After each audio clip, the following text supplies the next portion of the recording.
A long time ago, in fact more than 1,500 years ago, the people who lived in England and Germany were known as the Saxons. The Saxons worshipped all sorts of gods and goddesses, one of whom was called Istra. The Saxons used to draw the goddess Istra in the shape of a rabbit with big floppy ears. In their minds, they connected her with babies, because rabbits generally have lots and lots of little bunny rabbits.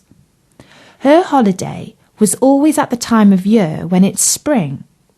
In springtime, people always have celebrated new life, because it's when the flowers open and the lambs are born. Another thing they used to do in springtime was to give each other coloured eggs, because new chicks hatch out of eggs, and people used to see eggs as a sign of new life.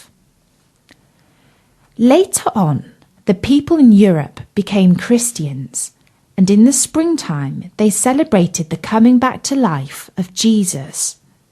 But they kept the old traditions too, which is why they continued to give each other eggs and rabbits in spring.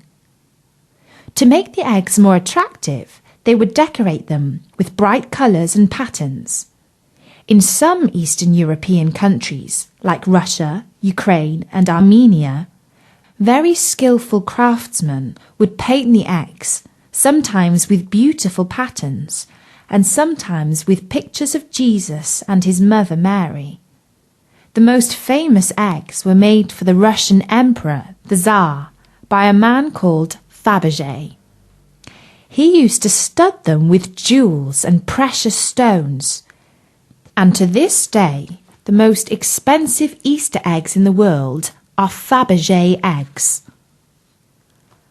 Sometimes the children in the olden days would roll their Easter eggs down hills for fun.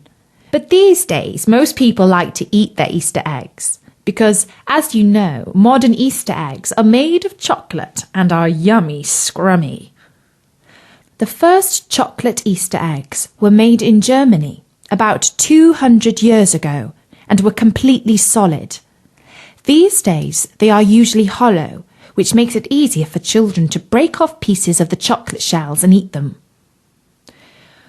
But the tradition of rolling Easter eggs hasn't completely died out, and when the weather is good, children in America can visit the White House where the President of the United States lives. Once a year, he lets the children roll Easter eggs with spoons in his garden.